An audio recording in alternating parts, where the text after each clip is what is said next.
Hello, my name is Eddie Tofpik. I'm Head of Technical Analysis and Senior Markets Analyst at ADM Investor Services International Limited. Here is your daily technical analysis of stock index futures. I'm going to start with UK FTSE futures. A bearish long black Mariposa yesterday, and a significant one.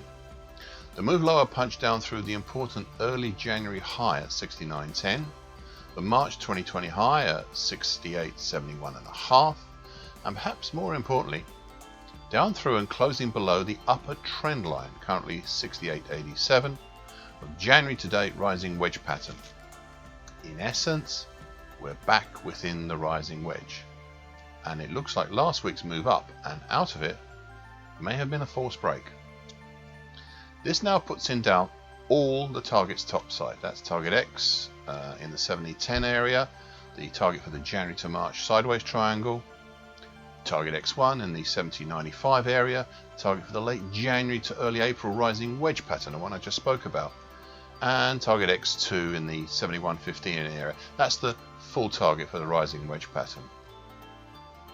There's one final matter I wish to bring to your attention. We are now very close to having a weekly key reversal this week. It wouldn't take much to force it. If that happens, then we need to look and see if we close Friday night either above 69.75 or below 68.78. Closing in between those levels would make a lesser outside week. So far today, an unusual action.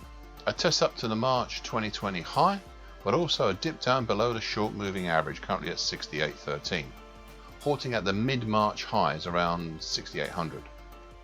Much as we did actually early last week, and so far today looking like an indecisive spinning top, maybe a doji cross at some point. Now, one final thing, the dip down today has been enough. We are now on for a weekly key reversal, with still more than half the week to go. Look to those closing levels that I mentioned earlier on Friday night.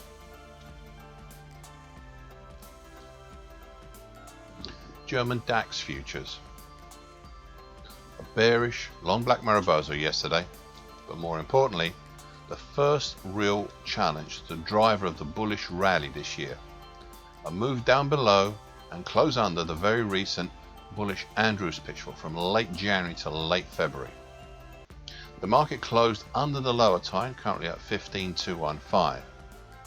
Now, one should not underestimate the seismic importance of this action. Now, I know I said over the last 2 days that it would be, and I quote, amusing, plus poetically and I suppose aesthetically pleasing, to see the market drop after spending such a long time in trying to achieve target X in the 15.525 area, as it did on Friday. End of quote. Well, one never knows when one's comments turn out to be prescient.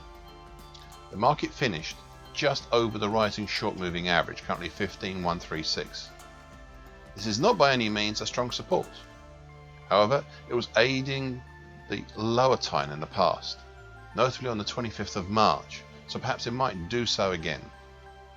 Unfortunately, below the short moving average, we have seemingly little support until the mid-March high in the 14,800 area. The next decent support is the late October 2020 to date uptrend, currently at 14,687.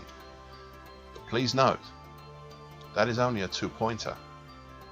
Now, so far today, an unsurprising hesitation as the market tries to comprehend just what it has managed to do.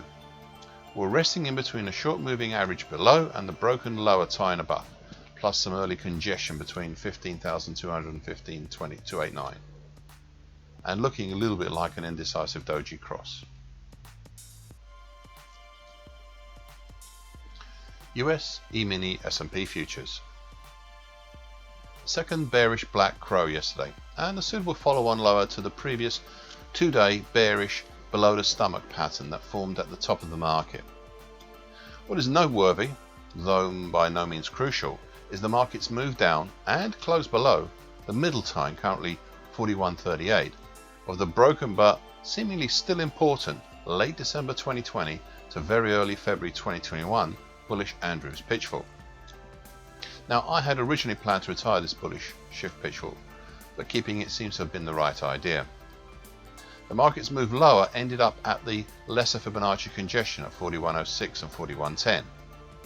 The next support is the old projected 50% Fibonacci line at 40.82, though I'm not quite sure how strong this will be.